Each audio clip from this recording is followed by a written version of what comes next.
The Owl. 200 or 300 years ago, when people were far from being so crafty and cunning as they are nowadays, an extraordinary event took place in a little town.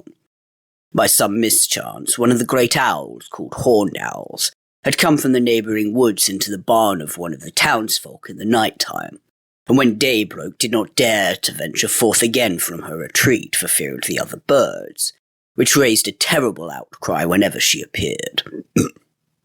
In the morning, when the manservant went into the barn to fetch some straw, he was so mightily alarmed at the sight of the owl sitting there in the corner, that he ran away and announced to his master that a monster, the like of which he had never set eyes on in his life, and which could devour a man without the slightest difficulty, was sitting in the barn, rolling its eyes about in its head.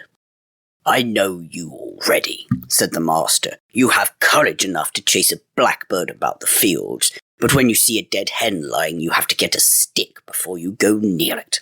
I must go and see for myself what kind of a monster it is," added the master, and went quite boldly into the granary and looked around him.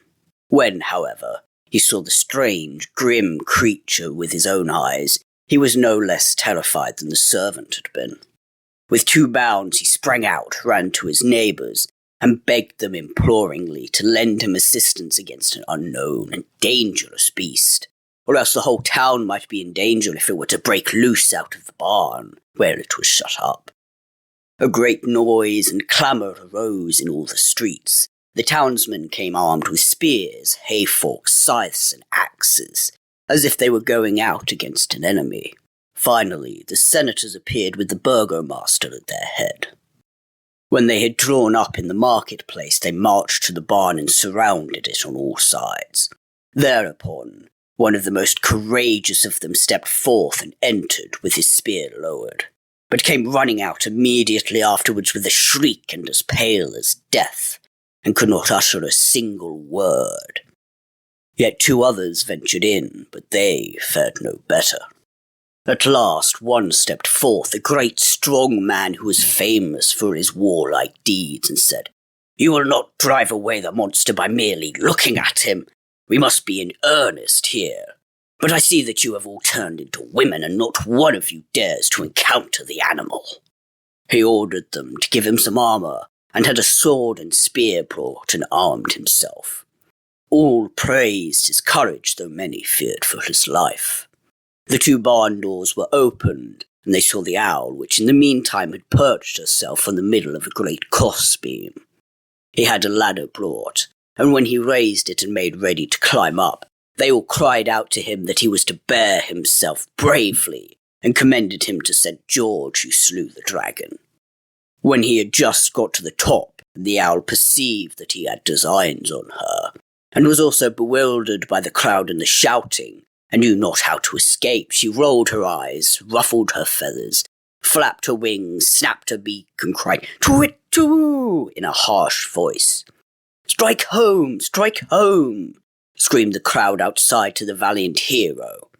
"Anyone who was standing where I am standing," answered he, "would not cry, 'Strike home!'" He certainly did plant his foot 1 rung higher on the ladder, but then he began to tremble, and half fainting, went back again. And now there was no one left who dared to put himself in such danger. "The monster," said they, "has poisoned and mortally wounded the very strongest man among us, by snapping at him and just breathing on him. Are we, too, to risk our lives?" They took counsel as to what they ought to do to prevent the whole town being destroyed. For a long time everything seemed to be of no use, but at length the burgomaster found an expedient. "My opinion," said he, "is that we ought, out of the common purse, to pay for this barn, and whatsoever corn, straw, or hay it contains, and thus indemnify the owner, and then burn down the whole building and the terrible beast with it. Thus no one will have to endanger his life. This is no time for thinking of expense, and stinginess would be ill applied." All agreed with him. So they set fire to the barn at all 4 corners, and with it the owl was miserably burnt. Let anyone who will not believe it go thither and inquire for himself.